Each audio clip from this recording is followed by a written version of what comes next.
He should have been dead. He should have been addicted. He should have been broken. Statistically speaking, he never should have stood a chance. But what if I told you that the most dangerous man in the world was once just a scared little boy in Buffalo, New York? This isn't about inspiration. This is about brutal truth, about surviving trauma, about building a monster out of suffering. This is Chapter 1 of Can't Hurt Me by David Goggins. I should have been a statistic. David was born into hell, but no one outside his home would have believed it. His father, David Goggins, was a successful businessman. He owned one of the most popular roller skating rinks in Buffalo. He dressed sharp, smiled wide, talked smooth. To outsiders, he was a role model. But inside the house, he was a tyrant, a bully, a sadist. David says, "He beat me with belts, his fists, and sometimes just his words, which hurt worse." Every night, David, just a little boy, worked in the rink until midnight, mopping floors, running the concession stand, stocking skates, wiping blood off the rink when fights broke out. Then he'd go home and pray not to get hit. This wasn't discipline. This was domination. And it planted a seed in David early. Fear, constant fear. His mother, Jackie, was his only shelter. But she couldn't protect him from Trunnies either. She took her own beatings, covered her own bruises.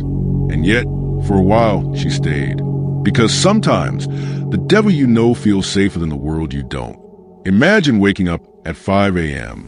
after sleeping 3 hours, and instead of cartoons and cereal, you're scrubbing vomit off a rink floor. Before going to school, still tired, still aching, still scared. That was David's childhood. He didn't have playdates. He didn't have sleepovers. He had fear, and school wasn't an escape. He was one of the only black kids in his class. He couldn't read, couldn't spell. He stuttered. He faked confidence.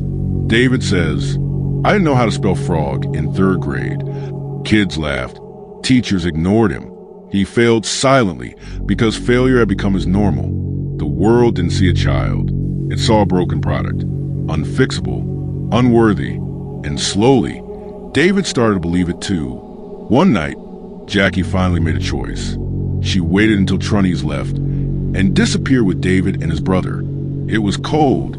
They had no money, no support, just a mother, 2 sons, and a car full of hope. They landed in a small Indiana town called Brazil, and for the first time, they were safe, but not free, because you don't outrun trauma.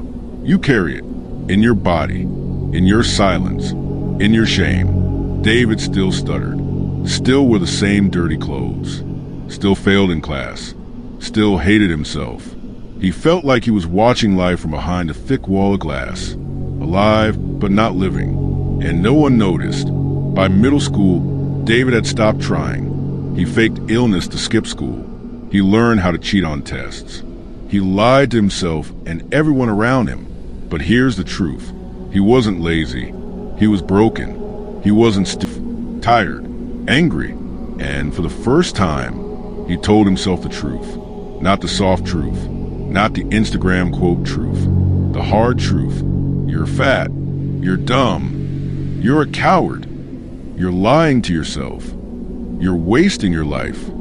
And instead of flinching, he owned it. He started writing sticky notes and slapping them on the glass. Wake up at 5 a.m. Lose 10 pounds. Read 1 chapter today. Stop being soft. He called it the accountability mirror. And every day, he stood in front of it and went to war with himself. This was the birth of Goggins. Not the Navy SEAL. Not the ultra runner. The mindset. The monster. The discipline.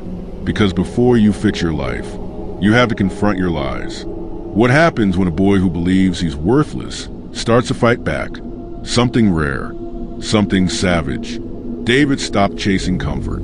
He started chasing pain. He began running, lifting, reading, repeating. He taught himself how to study. He wrote down every word he didn't know and memorized it. He read every night until his eyes burned. He wasn't trying to impress anyone. He was building a weapon out of himself. And that weapon wasn't made with motivation. It was made with discipline. repetition, and suffering. So what about you? What's your mirror saying? What are the lies you've accepted? The names you've been called? The pain you buried? Goggins' story isn't just about how strong one man can get. It's about how honest you're willing to be when no one's watching. David didn't escape hell. He became immune to it. Because when you train your mind to seek pain, you become untouchable. This was just chapter 1. David Goggins will go on to lose 106 pounds in less than 3 months. Endure Navy SEAL Hell Week not once but 3 times. Run 100 miles in under 24 hours. Break the world pull-up record. Write this very book. First, you have to earn it.